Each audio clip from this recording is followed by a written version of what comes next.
UKLO 1 year masters. No IELTS required up to 5 years visa. High visa success rate. ఇచ్చారు. రాష్ట్రానికి పర్యటకులు వచ్చేట్టుగా పాలన చేయంటే ఈమె పర్యటన చేయబోతుంది. ఆ శేఖర్ మాస్టర్ నేర్చుకొని దుబాయ్ పోతుంది, లండన్ పోతుంది, ఆఫ్రికా పోతుంది, జింబాబే పోతుంది, శ్రీలంకకు పోతుంది, థాయిలాండ్కి పోతుంది. రాష్ట్రాన్ని పర్యటకులు వచ్చేట్టుగా చెయ్యి. మన రాష్ట్రానికంటే ఏమో పర్యటన చేయబోతుందన్నా, ఏం చేయాలన్నా చెప్పు, ఏం చేద్దాము.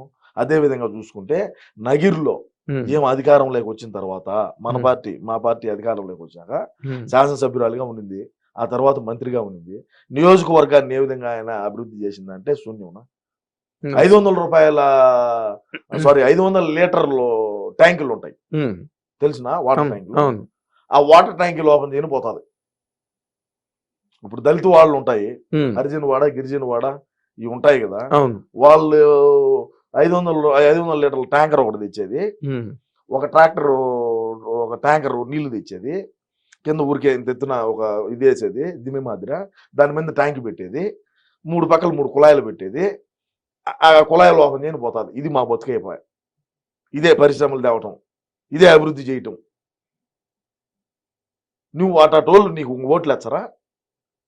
నిన్ను నమ్ముకొని నీకు ఓట్లు ఇచ్చే నువ్వు చేసే పనులు నువ్వు చేసివి. నువ్వేమో కొడుకేమో ₹1 కోటి పైన పెట్టి కారు తీసిచ్చివే. నీకు ఓట్లు వేసిన ప్రజలు ఏ విధంగా ఇదవుతారండి? ప్రజలు ఎటన్నా సావని, మనకు అవసరం లేదు. మనకు ప్రోటోకాల్ ఉండాలి. మనం కాళ్ళ మీద కాలు వేసుకోవాలా, కారులో కూర్చొని పోవాలా. కాళ్ళు ఎట్ట కూర్చుంటా తెలుసా? కారులో కూడా నీకు కాళ్ళ మీద కాలు వేసుకొని కూర్చుంటది.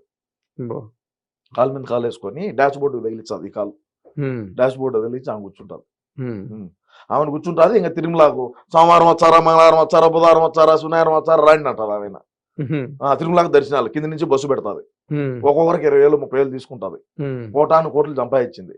అన్నగారేమో మైనింగ్, గ్రావెలు ఆ నుంచి వచ్చి ఇసుక అక్రమంగా దాటియటం, అక్రమంగా ఎర్రచందన రవాణా, బార్డర్ దాటియటం. నగిరే కదా, నగిరి దాటితే తిరువల్లూరు ఆడనే పోటీ చేస్తుంది ఇప్పుడు మళ్ళా.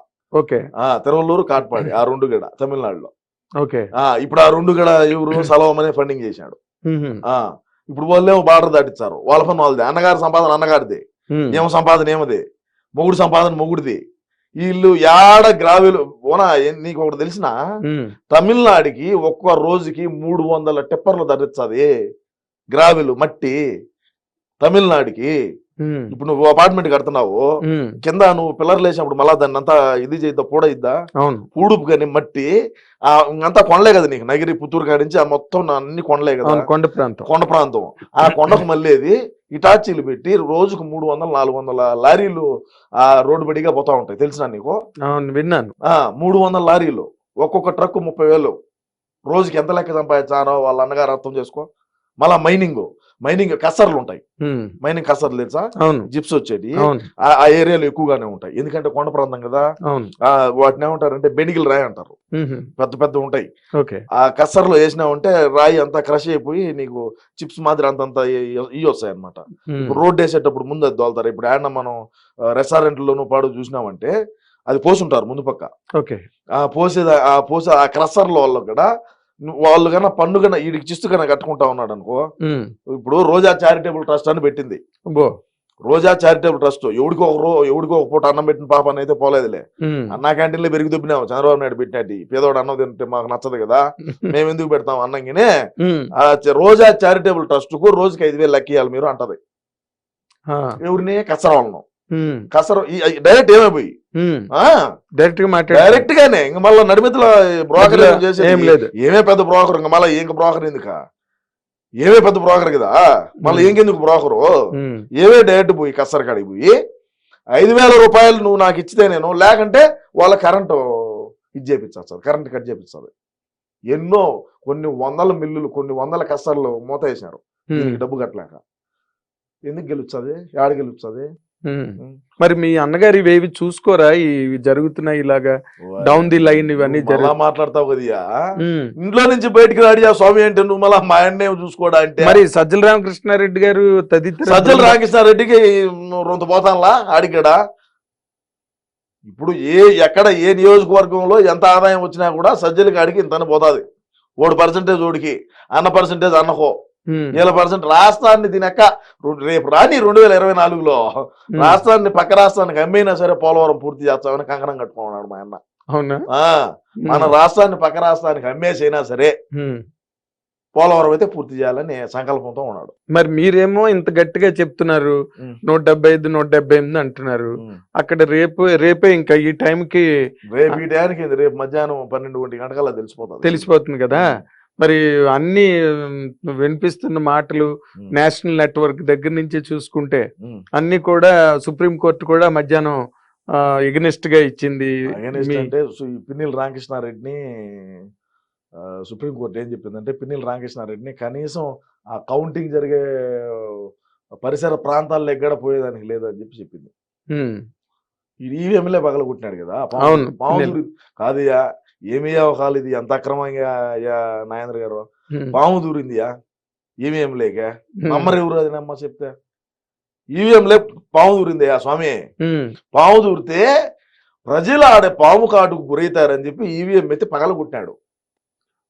అలాగా అందుకు నా పగలగొట్టింది. ఎందుకని మా ఓట్లు పడలేదని ఈవీఎం మిషన్ పాము దూరింది, ప్రజలు ప్రాణాల పాము కాటుకు బలైతారే అని చెప్పి ఈవీఎం పగలు కొట్టి ఆయన సేవా దృక్పథంతో పనిచేసి ప్రజల ప్రాణాన్ని కాపాడేటువంటి ఒక పిన్నెల రాంగ అంటే మేము కొంతమందిని చంపినాము, కొంతమంది పీకల కడ కోసాము, అది వేరే విషయం.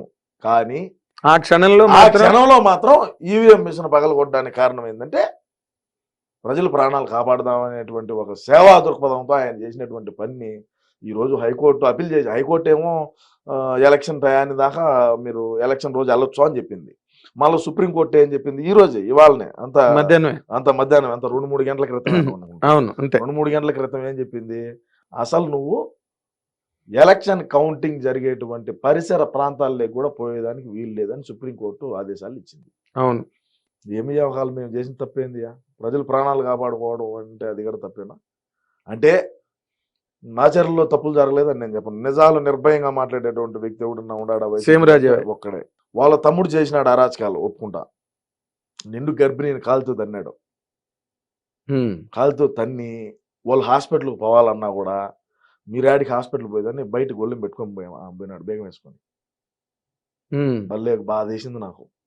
తప్పు కదా, మనం వచ్చింది కదా ఒక తల్లి కడుపులో నుంచే కదా, ఈ నా కొడుకులు ఇట్లా చేయటం తప్పు కదా అని చాలా బాధపడినా. కానీ మనం ఏం చేయగలుగుతాం? మరి మీరు ఏమి చేయలేనంటే ఎట్లాగండి? మనం చేయగలేదు, మనం చెప్పగలేదు చెప్తాము. అన్నే వాళ్ళు అన్నంలో ఉండా ఈ నా కొడుకులా చెప్తే వినరు.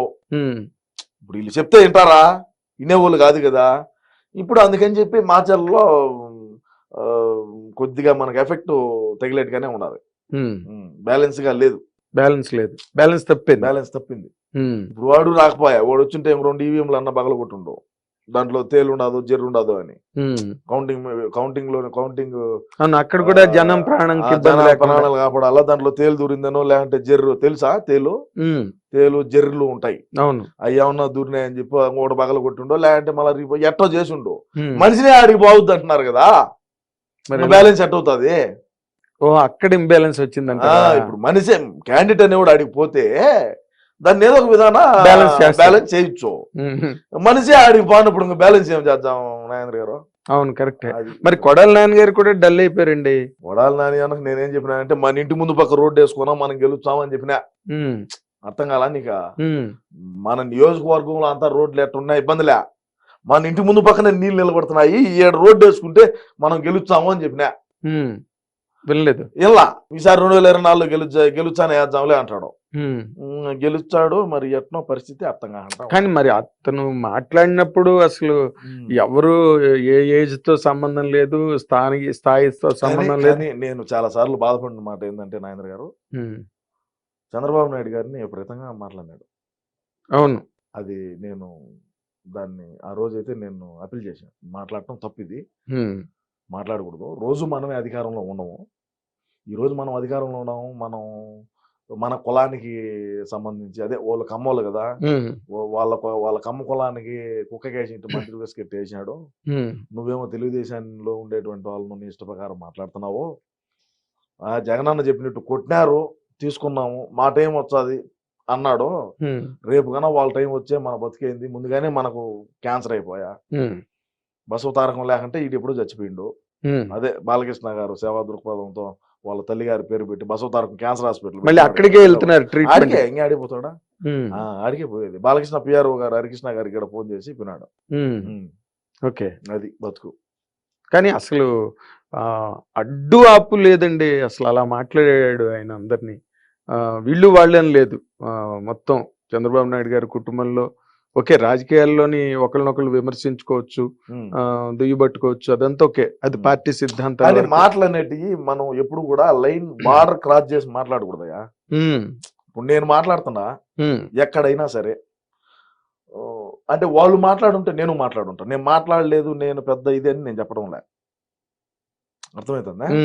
ఇప్పుడు ఆడవాళ్ళు కానీ మగవాళ్ళు కానీ ఎవరైనా సరే, భువనేశ్వరమ్మను రోజా మాట్లాడినప్పుడు నేను మాట్లాడినా, అసెంబ్లీలో చంద్రబాబు నాయుడు గారిని మాట్లాడినప్పుడు నేను మాట్లాడినా, ఇది తప్పు, మనం మాట్లాడకూడదు. తెలుగుదేశం పార్టీ కార్యాలయం మీద దాడి జరిగినప్పుడు మాట్లాడినా, పార్టీ కార్యాలయం మీద దాడి చేయటం తప్పు, నీ పార్టీ సిద్ధాంతాలు నీయి, నా పార్టీ సిద్ధాంతాలు నాయి, ఏదన్నా ఉంటే చట్టపరంగా చర్యలు తీసుకుందాము, లీగల్గా పోదాము అని చెప్పిన మాట నేను వాస్తవం. దానికి పద్ధతి కదా, లీగల్గా పో, నువ్వు పో లీగల్గా, నేను లీగల్గా పోతా, నీ కాలేజ్ ఏందో నా కాలేజ్ ఏందో న్యాయస్థానం తెలుస్తుంది. ఇంకా మళ్ళీ ఎన్ని ఎందుకు కోర్టులు చట్టాలు ఈ పోలీసు ఈ వ్యవస్థ ఇవన్నీ ఎందుకు, నువ్వు నేను కొట్టుకునేట్టుగా ఉంటే, నువ్వు నేను మాట్లాడుకునేట్టుగా ఉంటే అవును తప్పు కదా మాట్లాడటం. అవును, న్యాయస్థానాలు ఉన్నాయి కదా, న్యాయస్థానాలు ఉన్నాయి, చట్టాలు ఉన్నాయి, న్యాయవాదులు ఉన్నారు, జడ్జి గారు ఉన్నారు. అవును, మరి ఇంతమంది ఉన్నప్పుడు వ్యవస్థలన్నీ కూడా నీ చేతల్లోకి తీసుకొని నీ గుప్పిట్లో పెట్టుకొని నువ్వు మాట్లాడటం అనేది తప్పు కదా. అవును, మరి ఇప్పుడు ఏంటి మళ్ళీ నెక్స్ట్ టైం మీరు ఇంత థమ్స్అప్ లో ఉండి గ్యారంటీగా 178 వరకు సీట్లు కొట్టేసే దాంట్లో నెక్స్ట్ టైం నుంచి నేను మరి ఎలక్షన్స్ లో పోటీ చేయను గట్టాన్ని స్టేట్మెంట్లు ఇచ్చారు ఆయన కొడాలి నాన్న గారు. నెక్స్ట్ టైం ఏంది, ఇప్పుడు 2024లోనా, ఇప్పుడు గెలుచాడనే, ఇప్పుడు ఖచ్చితంగా గెలుచాడులే. గుడివాళ్ళు ఏడ రోడ్లు మీరు ఏమంటారంటే, కొంతమంది నేను చాలా టీవీ ఛానల్స్ లో కూడా, ప్రముఖమైనటువంటి టీవీ ఛానల్ కూడా చూసిన, న్యూస్ పేపర్లు కూడా చూసిన, రోడ్లే లేదు అంటారయ్యా ఎవరు పెట్టినా. ఇప్పుడు రోడ్డు ఇచ్చే సమ్మన పోతారు స్పీడ్ గా, యాక్సిడెంట్లు అవ్వా ఎందుకు, అదే ఆయన మెల్లిగా వెళ్తారు, స్లోగా చూసుకొని ఏడ కొంతుండదు, ఎంత లోతుండదు, ఏమి కింద ఏమన్నా బండి సైలెన్సర్ తగులుతుందా, లేదంటే కారు ఏమన్నా సైలెన్సర్ తగులుతుందా, కారు కింద ఏమన్నా తగులుతుందా, నిదానంగా బ్రేక్ వేసుకొని దించుకొని మెల్లగా వెళ్తారు. మరి అది తప్ప, అది తప్ప, అది దాన్ని తప్పు అంటారు మీరు. రోడ్డే లేదంటే రోడ్లు ఎందుకు లేదంటే అన్న ఆలోచన విధానం, మనుషులకి యాక్సిడెంట్లు జరగకూడదు, ఎక్కడ ఎగిన బండి స్కిడ్ అయ్యి పడకూడదు, కారు కొట్టుకోకూడదు అని చెప్పి రోడ్లు ఎక్కడ ఆంధ్ర రాష్ట్రంలో రోడ్లు అయితే ఇలా గ్రావెల్ రోడ్డు కూడా వేయలేదయా, ఏమి ఇప్పుడు సీసీ రోడ్డు ఇలా గ్రావెల్ రోడ్డు ఇలా. మరి అంతమంది ఎవరు మైక్ పెట్టినా ఆయన తిడుతున్నప్పుడు గ్రహించుకోలేదండి, పొరపాటు జరుగుతుంది, రోడ్లు వేయలేదు, మనం ఏమి చేయలేదని చెప్పి తిట్టినప్పటికీ మాకు ప్రజల ప్రాణాలు ముఖ్యమయ్యా, నీకు అర్థమవుతుంది నేను చెప్పేది, నీకు అర్థం కాదు నేను చెప్పేది. అర్థమైంది, ఏం చెప్పాను ఇప్పుడు అర్థమైంది. ప్రజల ప్రాణాలను కాపాడడం కోసం కార్లు స్పీడ్ గా వెళ్తే యాక్సిడెంట్ అవుతాయి, బండ్లు గోతులు ఉంటే జాగ్రత్తగా చూసుకొని ఒళ్ళు దగ్గర పెట్టుకొని వెళ్తారు. అది అన్న అంటే మా అన్న రోడ్డు పడిపోతే రోడ్డు వేసుకుంటాడు, అది వేరే విషయం. అంటే మేము 3 కిలోమీటర్ల కాడ హెలికాప్టర్లు పోతాం కదా, ఇప్పుడు తాడేపల్లి ప్యాలెస్ నుంచి 3 కిలోమీటర్లు పోవాలన్నా కూడా హెలికాప్టర్ ఎక్కుతాము, ఇంకా కింద రోడ్లతో మాకేం పని, పైనుంచి చూస్తాం రోడ్లు, ఏమన్నా సావండి, కింద పడి కూడా పడండి, లేయండి, పోతా ఉండండి, మాకెందుకంట. అది మీరు ఇంకో మాట, మీ జగన్మోహన్ రెడ్డి అన్నగారు నేరుగా బ్యాంకుల్లోకి అకౌంట్లోకి వెళ్తాయని చెప్పినవి చాలా నేరుగా వెళ్ళలేదని చెప్పి బస్ స్టాండ్ల దగ్గర నిలబడి ఆడవాళ్ళు ఆయన ఇమిటేషన్ కూడా చేస్తున్నప్పుడు కూడా మరి మీరు ఇంత పెద్ద స్థానంలో సార్ నాగేంద్ర గారు, నేనేం చెప్తానంటే బటన్ ఒత్తటం వరకే మా పని, ఛార్జింగ్ పెట్టి బటన్ ఒత్తాడు, అది అకౌంట్ లేకపోయిందా పోలేదా అనేది మాకు సంబంధం ఏంది, మాకేం సంబంధం అంట. ఇప్పుడు మా అన్న ఏం చెప్తాడంటే, అంటే మీరు మన తప్పుగా అనుకోవాలండి, నేను అనుకోను, మా అన్న మాట్లాడిన మాటలే నేను మాట్లాడతా. మా అన్న మీటింగ్ పెట్టి ఏం చెప్పినాడు, ఎమ్మెల్యేలు అందరినీ దొడుకొని వచ్చి, నా పని నేను చేసా, మీ పని మీరు చేయండి అన్నాడు. సరే మా ఊడేందో పెద్ద పని చేసినాడు స్వామి అనుకున్నా, ఏందిరా స్వామి అని చూస్తే ఛార్జింగ్ పెట్టి బటన్ ఒత్తినా, నా పని బటన్ ఒత్తటం, కింద పని మీరు చేసుకోవాలి. అదేందో ఇంటింటికి మన ప్రభుత్వం, గడప గడపకు మన ప్రభుత్వం అని ఒక ప్రోగ్రాం పెట్టినారు. అవును, దీని యొక్క యాడికి పోయిన మెట్లతో దండలేసి స్వాగతం పలికినారు. 175 నియోజకవర్గాల్లో చూశాను నేను. అదే రోజా కాడికి వచ్చాం ఇప్పుడు. గడప గడప మన ప్రభుత్వం అనేటువంటి ప్రోగ్రాంలో రోజా ఒక హరిజన్ వాళ్ళలో పోతా ఉంటే వడమాలపేట దగ్గర ఊరుగిడ నేను చెప్తున్నాను, నాకు బాగా ఐడియా ఉన్నది. వడమాలపేట ఊరు పేరు. ఆ వడమాలపేటలో హరిజన్ వాళ్ళలో మా ఇంట్లో గట్ట వచ్చిపోదురా అంటే ఇది ఎలక్షన్ కాదు ఇప్పుడు రాము అన్నారు. ఏంది ఇప్పుడు ఎలక్షన్ కాదు రాము, ఎలక్షన్ కాదు ఇప్పుడు రాము అని ఆ రోడ్డు బడిగా పోయింది. అదే హరిజన్ వాళ్ళకి మొన్న పోయింది. చెట్లు కంప చెట్లు ఉంటాయి, ఐడియా ఉన్నది మీకు? వాటిని మా పక్క రాయలసీమలో సరకారు చెట్లు అంటారు. కింద పొడుగుంటది ఒక ముళ్ళు, అది తెచ్చేసారు ఊర్లో ఏ పక్క ఆ పక్క రానికుంటారు. అంత రెవల్యూషన్ అంత ఇదైంది. నేను అబద్ధం చెప్పిన ఆడి దాకా పోయి వాళ్ళ ఇంట్లో పోయి నీళ్ళో లేదంటే కాఫీయో లేదంటే వాళ్ళు ఇచ్చింది ఏదో ఒకటి ఒక సుక్కటి నోట్లో పోసుకోవచ్చు. ఈ బాధ లే కదా, ఈ బాధ లేదు కదా. 280 ఓట్లు ఉన్నాయి హరిజన్ వాళ్ళలో. 280 మూకుమ్మడిగా గాలి భానుప్రకాష్ నాయుడు గుద్దినారు. మరి ఇప్పుడు ఆ ఎస్సీ డాక్టర్ గారిని కూడా చంపి ఇంటికి పార్సిల్ చేశారని చెప్పి దాని మీద పెద్ద వివాదం. ఎస్సీ డాక్టర్ ఏడా ఏదో ఊర్లోని ఎస్సీ డాక్టర్ ని పులివెందులలో కదా, పులివెందుల ఎస్సీ డాక్టర్ సుధాకర్ కదా, విజయవాడ ఇది వైజాగ్. అది మాస్క్ అడిగినాడు అబ్బా, మమ్మల్ని ప్రశ్న ఇచ్చేట మాస్క్ లేకంటే ఖర్చు కట్టుకోయా, పారాసెటమాల్ వేసుకో, బ్లీచింగ్ పౌడర్ జల్లు పోతుంది. ఏందంట కరోనా. మేమేమో మా కరోనా వచ్చిందంటే అబ్బా కరోనా మంచి ప్రశ్న వేసినావు నాయన, దీని గురించి నేను ఒక 5 నిమిషాలు చెప్తా, ఏమనుకో చెప్పాలి. రాష్ట్రంలో కరోనా వచ్చి నాకిచ్చుకొని సత్యవుడు దత్తా ఉంటే బొత్తేవుడు బతుకా ఉంటే నల్ల సంచులు ఏదో మీరు కెమెరాలు తీశారు చూడు, అట్లాంటి సంచుల్లో వేసి జిప్పు వేసి ఊరికే ఏది టమాటకాయలు కానీ ఇసిరేసారు మనసంలో, టమోటాలు ఇసిరేసిట్టు చచ్చినప్పుడు. మా ఊడా ఇంట్లోంచి బయటికి రాడు భయము, కరోనా తగిలితే ఆడ తెచ్చామని. ఎందుకంటే ముందుగానే లండన్ పేషెంట్ అయిపోయా. సరే ఓకే బాగానే ఉన్నది. ఈయనున్నాడు శ్రీకాళహస్తి బిఎఫ్ మధుసూదన్ రెడ్డి అని ఉన్నాడు, ఐడియా ఉన్నది నీకు? అంటే దేవాలయంలో ఉండే ఏనుగు బొమ్మలు కూడా అమ్ముకున్నాడు ఇండియా, వేరే విషయము, దాని గురించి మళ్ళీ మాట్లాడదాము. ఆ కరోనా టైంలో 100 మందికి సాగు కారణమైనాడా, ట్రాక్టర్లు పెట్టి ర్యాలీ చేశాడు. రాష్ట్రం అంతటా ఎవడేగిన బయటకు రాకూడదు అంటా ఉంటే ఈడు ట్రాక్టర్లు పెట్టి రతన్ టాటా ఫోటోలు, జగనన్న ఫోటోలు, ఎవరైతే 5,000 లెక్కించారో ఫ్లెక్సీ చేసేది వీళ్ళంతా ఇంకా దేవతలు దేవుళ్ళు వీళ్ళు మనల్ని కాపాడినారు అని చెప్పి ట్రాక్టర్ ర్యాలీ ఊరేగింపించాడు. కాళహస్తిలో ఒక సత్యనారాయణ కోళ్ళకి ఏదన్నా బ్రాయిలర్ కోళ్ళకి ఏదైనా వైరస్ తగిలితే అడ్డ ఎవరికి తప్పకని కింద పడా అంతే. ఆ మాదిరినే చేశారు కాళహస్తిలో. ఈడికి వచ్చింది కరోనా. ఎవరికి? బి మధుసూదన్ రెడ్డికి. ఇదే రాజధాని ఏం కూడు పెడతాదన్న మగోడు ఈడే. రాజధాని ఏం కూడు పెడతాదా, రాజధాని ఏదంటే రాజధాని ఏం కూడు పెడతాదా అన్నాడు ఈ మగోడే, బిఎఫ్ మధుసూదన్ రెడ్డి. ఈ మగోడి కరోనా వస్తే నేరుగా బెంగళూరు పోయినాడు. ఈడేమో ఈ బడిగా ఉన్న వాళ్ళందరూ ఆ ట్రాక్టర్ తోళ్ళు, ఆ ట్రాక్టర్ ఇరువల్లో ఉన్న వాళ్ళు పెట్రోల్ బాయిలర్ కోళ్ళు మాదిరి చచ్చిపోయినారు. సరే కరోనా టైంలో ప్రెస్ మీట్ పెడతాడు అన్న అంటే, అన్న నేను మామూలుగా ట్రోల్ చేస్తారా, టైం ఒకటి ఉంటుంది వాచ్లో, ఇక్కడ ప్రెస్ మీట్ లైవ్ ఒక టైం ఉంటుంది. ఆ రోజు టంచంగా ప్రెస్ మీట్ పెట్టడం సాలేసాడు. తెలుగుదేశం వాళ్ళు జనసేన వాళ్ళు కంకణం కట్టుకొని ఉంటారు, మా వాడు ఎప్పుడెప్పుడు దొరుకుతాడా ఇరికిద్దామని. వాచ్లో టైం ఒకటి ఉండే, ప్రెస్ మీట్ లైవ్ ఒక టైం ఉండే. ఇది రికార్డ్ చేసి దాన్ని ఎడిటింగ్ చేసి మళ్ళీ లైవ్ అని చెప్పి వదిలినారు. ఆ రోజు దాంచి 10 రోజులు వాచ్ గడ్డ పెట్టుకోవాలి మా వాడు. ఈ వాచ్ పెట్టుకోవడం అయితే కదా నాకు గెత్తిందే అని. ఓకే, కరోనా టైంలో నేను చెప్పేది అర్థమైంది. ఏం చేస్తావు కరోనాలో, ఏమి మామూలుగా క్రైసిసా, ఈ బ్లీచింగ్ పొడి చల్లంటే పోతాది అంటాడు. పారాసెటమాల్ లేదు. సరే అటన్నా బ్లీచింగ్ పొడి చల్లామా అంటే బ్లీచింగ్ పొడి రేట్ ఎక్కువ అని చెప్పి మైదా పిండి తెచ్చి చల్లితే బ్లీచింగ్ పొడి. జోగి రమేష్ ఆ స్వామి నేను కాదు, జోగి రమేష్ 14 కోట్ల రూపాయలు బ్లీచింగ్ పొడి చల్లుతున్నానని స్కామ్. ఇది నీకు తెలుసో తెలీదు? బ్లీచింగ్ పొడి రేట్ ఎక్కువ అని చెప్పి మైదా పిండి తెచ్చి చల్లినారు స్వామి. బ్లీచింగ్ పొడి రేట్ ఎక్కువ కదా, ఎన్ని ప్యాకెట్లు అయితే, అందుకని చెప్పి ఇటు మైదా పిండి మూటలు తెచ్చి ప్రజల్ని రిలీజ్ చేశాడు. మావాడు ఏమంటా అంటే బ్లీచింగ్ పొడి చల్లినామా పారాసెటమాల్ వేస్తే సరిపోతుంది, ఏ ఇబ్బంది ఏం లేదు అని మావాడని. మా శాసనసభ్యులకు కానీ మంత్రులకు కానీ కరోనా వస్తే పక్క రాష్ట్రాలకు పోయి అపోలో హాస్పిటల్లో కొనుక్కుంటారు. నాకు ఇచ్చుకొని నియోజకవర్గంలో ఉండే ప్రజలేమో ఏ విధంగా అల్లాడినారో చూశారు. మాస్కులు తెచ్చే మాస్కులు కూడా 3 రంగులు ఏనంటయా, ఇదే అంటే మా బతుకుగాడు ఇదే లేదు, వేరే విషయము. మేము కూడా ఇది నిద్రపోయేటప్పుడు కూడా పక్కలో పెట్టుకుంటాం, అది వేరే విషయం.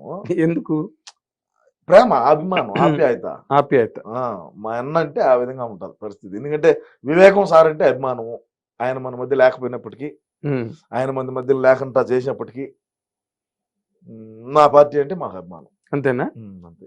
మరి వివేకానంద రెడ్డి గారికి సంబంధించిన ఏ ఆధారాలు కానీ, దానికి సంబంధించిన ఏ ఆచూకీ కానీ ఏమీ తెలియకుండా ఇప్పటి వరకు మధ్యాహ్నం కూడా మొన్న రిటైర్ అయిన వెంకటేశ్వరరావు, ఏవి వెంకటేశ్వరరావు గారు, ఆయన మాట చెప్తే మాకు తొడుచే స్వామి, ఆయన మాట చెప్పదులే. ఆయన కూడా చెప్పారు ప్రాథమిక విచారణలో గనక దొరకకపోతే అది అలా పెండింగ్ అయిపోతుంది, మళ్ళీ దానికి సంబంధించిన వివరాలు దొరకడం కూడా చాలా కష్టం, కేసు కాంప్లికేట్ అయిపోతుందని చెప్పారు. అంటే కేసు కాంప్లికేట్ అవటం అంటే అండి, ఇక్కడ మేమేం చెప్పినా అంటే నేను నీకు మొదటి నుంచి చెప్తే క్లియర్ గా అర్థమవుతుంది. కదిరికి పోయి గొడ్డలు తెచ్చింది ఒకడు, నరికింది ఒకడు. మా ఓడు ఏ లంగా పని ఉన్నా కూడా ఈ నుంచి స్పెషల్ ఫ్లైట్ వేసుకొని పోతాడు కడపకు. ఆ రోజు కాగానే రోడ్డు మార్గంలో ప్రయాణించినాడు. ఆ రోడ్డు మార్గంలో ప్రయాణించడం కూడా పొద్దున్నే ఎప్పుడో బయలుదేరితే సాయంత్రానికి పోయినాడు. మా నాటు భాషలో చెప్పాలంటే ట్రాక్టర్లో పోయినా కూడా సంధ్యాలకు పోతాడు. అర్థం కాలా? అర్థమైంది. హైదరాబాద్ నుంచి ట్రాక్టర్ వేసుకొని పోయినా కూడా మా ఓడి కన్నా 2 గంటల ముందే చేరుకుంటాడు కడపకు. ఓకే. మా పక్క రోడ్లు బాగలేకన్నా తెలంగాణ దగ్గర ఈ కర్నూలు, అల్లంపూర్ చెక్ పోస్ట్ దాకా బాగానే ఉన్నాయి రోడ్లు, అన్ని బాగుంటాయి, రోడ్లు బాగానే ఉంటాయి, బాగానే దొరుకుతారు. ట్రాక్టర్ కూడా వాంచుకొని పోతాడు. అవును. సరే, ఆ కారు దోలిన డ్రైవర్ కూడా చచ్చిపోయినాడు, అది వేరే విషయం. అవునా? ఎవరైతే కారు దోలుకొని పోయినాడో ఓడి కూడా హార్ట్ అటాక్ వచ్చిందని చచ్చిపోయినాడు. అంటే హార్ట్ అటాక్ వచ్చిందో ఏమన్నా కదిరికి పోయి ఆయుధాలు తీశారు, మరి మనకు తెలీదు.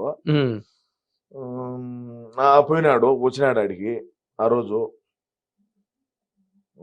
వచ్చినాడు. అవినాష్ రెడ్డి మొహంగా చూస్తే నాకు ఆ రోజు అర్థమైంది ఏందో తేడాకి, నేను ఇది మనోళ్ళు ఏదో చేశారా అని. సరే, మనోళ్ళు ఏమంటారు, మనం ఏది చేసా మనం ఒప్పుకోం కదా. ఇప్పుడు మనం చేసిన లంగా పని అయినా కూడా ఇది లంగాకిన అంటే కాదురా ఇది మంచిదే అంటాం. అంటే మా పార్టీ వాళ్ళు అంతా ఎట్టుంటారంటే, నీకు ఒక మాటలో వాస్తవంగా చెప్పాలంటే మా పార్టీలో ఉండేవాళ్ళు ఇది రాగి చెట్టురా అంటే కాదు యాప్ చెట్టే అంటారు. నువ్వు ఇది రాగి చెట్టురా స్వామి నాకు బెరికి, ఇది రాగిది రాగి ఆకు తెలుసు కదా, ఇది రాగి ఆకురా, ఇది రాగి చెట్టురా, ఇదో రాకు పెద్దదిగా ఉండదు రా నువ్వు కాదు, యాప్ చెట్టు హైబ్రిడ్ యాప్ చెట్టు ఇది, ఇదే యాప్ చెట్టు, ఇది రాగి చెట్టు కాదు అంటారు. అంతే, నమ్మరు ఒప్పుకోరు. మేము పట్టుకున్న కుందేళ్ళకి 3 కాళ్ళు 4 ఉండవు అనేది మా సిద్ధాంతం. అదే మరి. సరే, వచ్చినాడు అన్న, వచ్చినాడు. ఆ ప్రెస్ పొద్దున్నే ఏమో గుండెపోటాన్ని టీవీలో వేసినారు. మలారం చేపటికి కబేటి తగులుకొని రక్తం కక్కుని బాత్రూంలో చచ్చిపోయాడు అన్నారు. మలరం చేపటికి ఏమో గొడ్లేట్లు పడినాయి. ఆ తెలుగుదేశం బీటెక్ రవి ఆదినారాయణ రెడ్డి అప్పుడు తెలుగుదేశం పార్టీలో మంత్రిగా ఉన్నాడు ఆయన. ఆదినారాయణ రెడ్డి ఇప్పుడు బీజేపీలో ఉన్నాడు, బీజేపీ తరఫున పోటీగా చేశాడు ఆయన. ఆదినారాయణ రెడ్డి, బీటెక్ రవి వీళ్ళిద్దరూ కలిసి చేశారు అని చెప్పినారు. మళ్ళీ ఆమెను మా ఊడు బయటకు వచ్చి పెట్టుకొని, నాకు ఆంధ్ర రాష్ట్రంలో పోలీసు మీద అంటే నాకు నమ్మకం లేదు, మన రాష్ట్రంలో నేను అధికారంలోకి వచ్చానే సిబిఐ ఎంక్వైరీ చేసి చిన్నాయన్ని చంపినటువంటి ఎవడైతే నిందితులు ఉన్నారో వాళ్ళు కఠినమైన శిక్ష చేస్తానన్నాడు.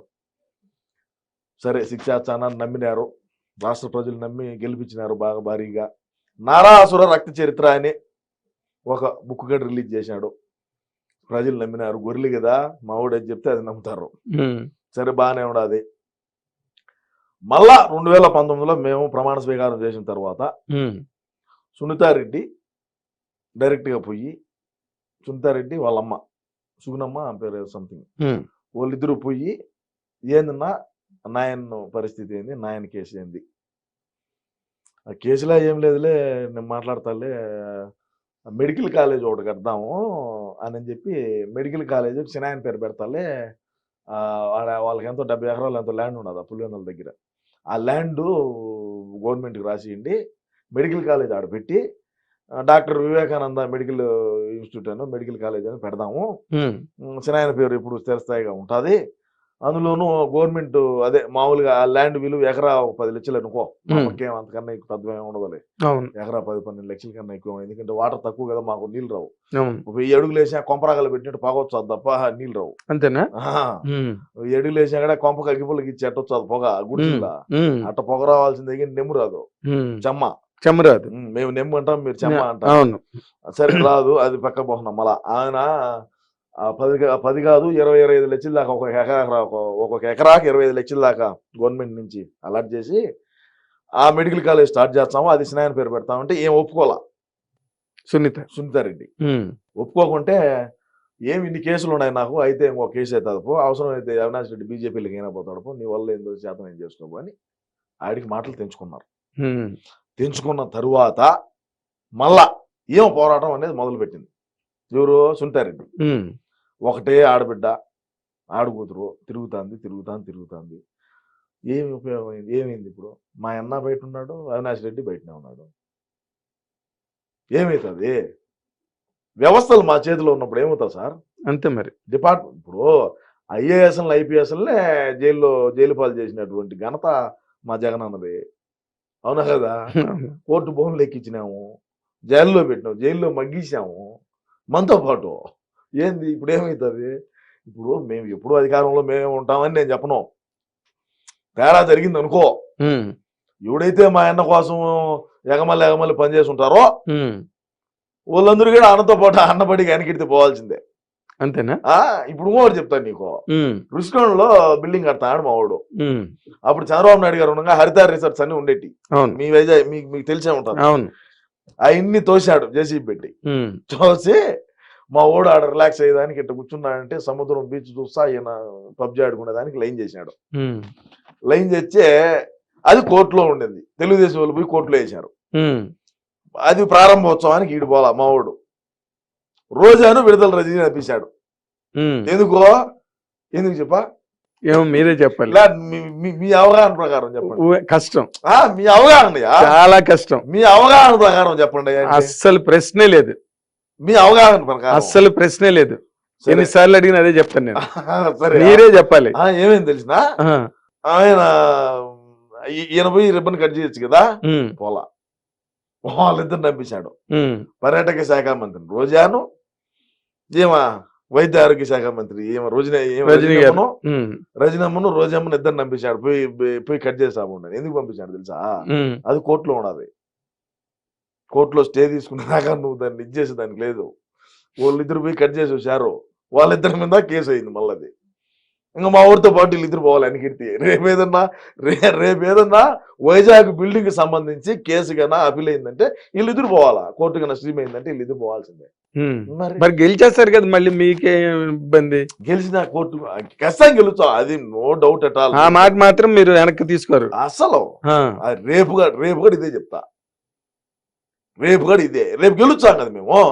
రేపు అంతా 1:30-2 కల్లా తెలిసిపోతుంది. కాదండి, ఇంత నేను అంతర్జాతీయ ప్రధాన కార్యదర్శిని కదా. అవును. ఏమన్నా తేడా జరిగింది అనుకో, దుబాయ్ టికెట్లు రెడీగా ఉన్నాయి. అంతేనా? బ్యాగ్ ఎత్తుకో నేరుగా పోవడమే. అదే మొన్న మీరు ఎప్పుడో సర్దుతుంటే చూసాను. సర్ది అన్ని పెట్టుండా, సర్ది అన్ని రెడీగా పెట్టుండా. అయ్యే డైర్లు కూడా బొరకలు పడి ఉన్నాయి. అదే మీరంటే దుబాయ్ వెళ్ళిపోతారండి. మరి తక్కువ వాళ్ళ సంగతి ఏంటి? రోజా గారి సంగతి, విడుదల రజనీ గారు, పేరు నాని గారు. రోజాకు బ్రహ్మాండంగా ఫ్యాన్స్ ఉన్నారు జింబాబేలో. జింబాబేలో ఉన్నారు, నైజీరియాలో ఉన్నారు. అట్టపోతుందామా ఆ వారం మైనింగ్లు చేసేదానికి. ఆల్రెడీ పెద్దిరెడ్డి లారీలు అన్ని సర్దినాడు కదా ఆఫ్రికాకు. నిజమయ్యా, పెద్దిరెడ్డి ఈ నుంచి లారీలని సర్దినాడు మైనింగ్ చేసేదానికాడా. ఎవరి ప్రోగ్రామ్ లో వాళ్ళు ఉన్నాడు. బెసికిందంటే ఓం జై మాతాకి. అంటే నాకు ఇప్పుడు అర్థం అవుతున్నది ఏంటంటే, మీ అంత లాయలిస్ట్ జగన్మోహన్ రెడ్డి గారికి పార్టీలో ఇంకొకరు ఉన్నారా అంటే నాకు డౌటే. ఎందుకంటే లేరు సార్, కదా లేరు. నేను చెప్తున్నా మీరింత గొంతు. అసలు నేను ఏడుండేవాడిని కూడా కాదు, నేను బయట ఉండేవాడిని. అన్నకు డ్యామేజ్ జరుగుతుందని డిసెంబర్లో వచ్చా. అసలు నేను బేసిక్ గా ఉండేవాడినే కాదు, ఉన్న కూడా ఇక్కడ అన్న కోసం వచ్చా. అన్న కోసం వచ్చిన, అమ్మ కోసం సినిమా లాగా. అమ్మ కోసం మాదిరి నాన్న కోసం వచ్చినట్టు, నాన్నకు ప్రేమతో అన్ని, అన్నకు ప్రేమతో సినిమా, అన్నకు ప్రేమతో సినిమా అనగాదు. సినిమా కాదు ఇది. సినిమా ఎందుకైంది? రియల్ ఇది. నేను పడే బాధలేంది, నేను పడే పాటలేంది. మరి అవన్నీ మీ అన్నగారు పట్టించుకోకుండా ఆయన పద్ధతిలో పట్టించుకోకపోయినా నా ఈ పోరాటం ఆగదు. అంతేనా? నువ్వు మంచి చేయాలంటే నేను ఒకటే చెప్తానండి, మంచి చేయాలంటే నాగేంద్ర గారు మీరు ఆడినా నాకు మంచి చేయొచ్చు. అవును, ఎక్కడున్నా అది ఒక డిజిటల్ కావచ్చు, ఒక ఫోన్ విధంగా కావచ్చు, లేదంటే ఒక మాట సహాయం ఏదైనా చేయొచ్చు. అవును. చెడ్డ చేయాలంటే సీమరాజు అనే కూడా యాడుంటాడు, వీడు యాడికి పోతాడు, ఏ టైంలో భోజనానికి పోతాడు, ఏ టైంలో ఇంటికి పోతాడు, ఏ టైంలో యాడికి పోతాడు, ఏ టైంలో సినిమాకి పోతాడు అని కాపు కాయాల. చెడు చేయాలంటే అవును, మంచి చేయాలంటే ఏడున్నా మంచి చేసేదానికి ఇబ్బంది ఏమన్నా సార్, ఎక్కడో ఫోన్ తో అవుతుంది జరిగిపోతుంది మంచి. మరి. ఓహో, అయితే ఎక్కడున్నా పర్వాలేదంటారు అది మీరు. ఎక్కడున్నా పర్వాలే, ఉమ్. ఎక్కడున్నా కూడా నా ఈ పోరాటం అయితే ఆగదు, ఈ ఆగది పోరాటం ఆగదు. ఇప్పుడు మరి ఓకే, నేను చాలా సంతోషం, మీ నిజాయితీ గల ఒక నాయకుడిని నేను నా కళ్ళెదురుగుండా చూస్తున్నా. ఎందుకంటే ఇప్పుడు ఈ రాజకీయ నేను రంగంలో నాయకుడిని కాదు సార్, సామాన్యమైన కార్యకర్త, అన్న అభిమాని అంతే. ఓకే, అంతర్జాతీయ ప్రధాన కార్యదర్శి అన్నది చాలా పెద్ద స్థానం అది. అవును సార్. ఓకే, అలాంటి మనిషిలో ఇంత నిజాయితీ ఇంత నీతి ఉండడం నేను చాలా సంతోషిస్తున్నాను. Thank you. బట్ రేపు కౌంటింగ్ నాడు మీ అన్నగారికి గాని వస్తున్న సర్వేల ప్రకారం సర్వేలు నమ్మము, నమ్మరు. నమ్మము, ఉమ్. ఎగ్జిట్ పోల్ను నమ్మము, నమ్మరు. మరి రేపు మధ్యాహ్నం 12, 11:30, 12 గంటలు. అదే కదా నేను చెప్తాను, కొన్ని గంటలే ఉండాలి ఇంకా. అదే ఇంకా ఇప్పుడు ఈ ఇంటర్వ్యూ టెలికాస్ట్ అయ్యే టైంకి ఇంకా కొన్ని గంటలు ఉంటుంది అంతే. అంతే, ఇంకా రాత్రి ఎవరు నిద్రపోరు కూడా. అవును, ఎవరు నిద్ర, మాకు నిద్ర ఏడొచ్చింది, మీరు నిద్ర మాత్రం వేసుకున్నా రావడంలే. మా అన్న వేసుకుంటే మాత్రలు 2 తెప్పించుకున్నా, అయ్యన్న వేసి వచ్చాదేమో, అది వేసి అక్కడ రాలా. ఎవడు చెప్తావు మా బాధలో. అంటే రేపు చంద్రబాబు గారు, పవన్ కళ్యాణ్, బీజేపీ కూటమిని కొట్టేస్తారు మీరు. కుంభస్థలాన్ని కొట్టిట్టే అంతేనా? బెస్కదో మళ్ళీ ఫోన్ చేస్తాం మీకు, అంతేనా? ఏమన్నా బెస్కిందంటే టాటా బాయ్ బాయ్ అని ఒక ఫోటో తీసి పెడతా. అదే మరి పవన్ కళ్యాణ్ గారు జగన్ బాబాయ్ జగన్ అన్న వీడియోలు బాగా సర్క్యులేట్ అయ్యాయి పవన్ కళ్యాణ్ గారు. సర్క్యులేట్ అయినా కూడా మా నమ్మకం నువ్వే జగన్ అనేది కూడా సర్క్యులేట్ చేసినాం కదా మేము. అవునా? ఏందో స్వామి సులభ కాంప్లెక్స్ లో కూడా ఎతికిచ్చినాము మా నమ్మకం నువ్వే జగన్ అని. ఇప్పుడు కూర్చునే కాడ సులభ కాంప్లెక్స్ లో కూర్చునే కాడ కూడా ఎతికిచ్చామయ్యా మా నమ్మకం నువ్వే జగన్ అని. మేము చేసినటువంటి పబ్లిసిటీ కొడుకులు ఎవడు చేసి ఉండవు. నిజమే, చాలా సీరియస్ గా చేశారు. మా నమ్మకం సిద్ధం సభలు అని చెప్పి హోర్డింగ్లు ఎన్నేసాము. అబ్బో, అసలు ఫ్లెక్సీలు బ్యానర్లు నిషేధించాలా, రాష్ట్రంలో వద్దు, గుడ్డ బ్యానర్లే వేయాలా అంటే పాతకాలంలో మీకు బాగా ఐడియా ఉంటుంది. అవును, వైట్ క్లాత్ మీద రాసేవాళ్ళు. అవును, అవి మాత్రమే వాడాలా, బ్లూ లెటర్స్ లేదంటే ఇంకా కలర్స్ వాడేవాళ్ళు. ఈ మాత్రమే వాడాలి, ఈ ఫ్లెక్సీలు ఈ బ్యానర్లు మాత్రమే ఈ వాడాలా అని చెప్పినాము. చెప్పినప్పటికీ దీని ఎక్క సిద్ధం హోర్డింగ్లు వేస్తే శ్రీకాకుళం నుంచి మళ్ళీ ఆడి దాకా హిందూపూర్ దాకా. అయ్యి బాబు, దద్దరిల్లిపోయింది కదా అసలు. ఊరైనా సిద్ధం సభలో చూసావా, ఒక్కొక్క మనిషి ఒక్కొక్క సీట్ లో కూర్చుంటాడు, ఒక్కొక్క సీట్ అంతే. ఇప్పుడు తాగుతాడు, నిద్రపోతాడు బస్సులోనే. మీటింగ్కి లేరా స్వామి అన్న కూడా లేచే కదా. ఈ ముందు మనమే తయారు చేసి ఇది డోస్ ఎక్కువ ఇడు కిందికి దిగుతాడా, మీటింగ్కి వస్తాడా. అదే ఇప్పుడు ఆ భూమ్ అన్నది ఏదైతే ఉందో ఒరిజినల్ గా ఎన్ని వర్గాలు వాళ్ళు ఓట్లు వేసినా అసలు ఆ భూమ్ తాగిన వాళ్ళు మాత్రం గ్యారంటీగా ఓట్లు వేయరని అదొకటి వినిపిస్తున్నదండి.